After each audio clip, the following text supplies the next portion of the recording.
Hey guys, thanks for still watching, and thanks for everybody subscribing. That's really awesome of you. And thanks for all the good comments and all the bad comments. Today's video is on loneliness in Japan, or Tokyo. A lot of people seemed interested in that subject, so that's what I want to talk about a little bit. I find the subject really interesting too, so here's the video on it. Now, on the last video, some people got very offended by my opinions. So I'll say it as clearly as I can now. These are my opinions. These are my personal experiences. It's what I personally found out by talking to a lot of different people in a lot of different situations and going through some very intense moments that most people will hopefully never have to go through. Be free to disagree with what I'm saying, by all means do it. But I was pretty much expecting some kind of backlash at some point or another, because I actually dared being critical of Japan on YouTube. I know. In Japan, a lot of people will say they're happy, but once you start digging into it, they're usually not. In fact, I think I've met one Japanese person, no, not even, who was happy. I was about to say one Japanese person who was generally happy with her life, but as we talked more, it turned out that it was more that she wanted to be happy with her life, and it was really difficult for her to see the difference between wanting to be happy and being happy. A lot of people feel loneliness and feel they aren't in a place in their life that they enjoy, and they don't see their friends and family as much as they would want to, and generally a lot of people are very unhappy, but a lot of the time they will not admit to it. Appearances are extremely important. It's more important that you look happy than if you are happy. It's basically, like, an example would be the Japanese girls using a huge amount of makeup, and yes, it really is huge, because it's more important how you think they look than how they really look. It obviously goes deeper than that. I know people who've changed their voices to make it sound better, people that change their personality to try and suit you better, and more. And it's not just little things, it can be big things. This might mean that someone can talk to you just to be nice, even though they really hate you, just to keep up appearances. This quickly turns into everything being really fake and unreal. You never really know if what they're saying is true, or, you know, are they basically just bullshitting you to be nice?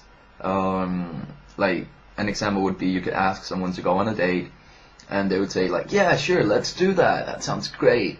And then they would make unending amount of excuses for why they couldn't, so you couldn't go on the date. And that's just because they actually didn't want to go on the date, but they didn't want to be rude and tell you that they couldn't do it. So instead they keep lying and make excuses so you can't go. And then all appearances are still intact. This obviously means that it can be really difficult to get to know people, and really difficult to make strong relationships, romantic or not.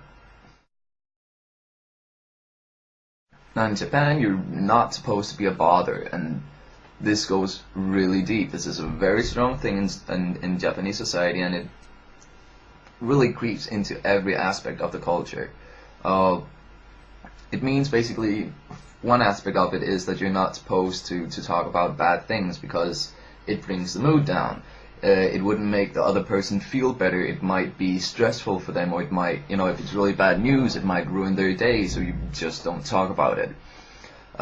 This means that a lot of people obviously don't get a chance to talk about all the issues that are bothering them, and they never get a chance to process some of the bad stuff that they really should be talking about. In fact, many people would even say that they're bothered or annoyed if you start talking about bad things. They feel uncomfortable. They don't know how to react to it. They'll ask you to stop or go home, or you've had too much to drink, or things like that. So basically, in an attempt not to bother people or not to bring the mood down, you simply don't talk about big personal issues or small personal issues, because that would be bad. Though the younger crowd does it a bit more though. Work is another really big factor here. The Japanese are notorious for working a lot and being expected to work a lot for very long hours. I've been told the average Japanese working day is around 9 hours, but I've met people who work so much longer than that, and they aren't rare. I mean, I've met people that easily work 10 hours, 12 hours. I even met a girl who worked 20 hours, 7 days a week. She slept at the office. Now, it's obvious that if you work that much, you simply don't have the time to build social relations that well. You don't have the time to go out, relax, meet people. In fact, many husbands won't have very much time to spend with family at all. One of my ex-wife's friends couldn't attend her funeral because she had to work, and I know another guy who missed the birth of his own child because he had to do research in a lab. And it's obvious with those kind of situations that if you focus that much on work, you just don't have a lot of time to build relationships in any kind of way, really. This is obviously a quick overview on things. If you'd let me, I could rant endlessly about subjects like this, and many other things, but keep in mind this is my view on things, and others might see it differently. But at least for me, Japan has become a very lonely country. You don't really feel it in the beginning, but that's because of the whole appearances barrier. But once you start noticing that, you can feel alone fairly fast. Anyway, I hope this has been interesting for you. And if you liked that, if it was interesting for you, subscribe, comment, rate, the whole shebang. And hopefully return to the channel. See ya.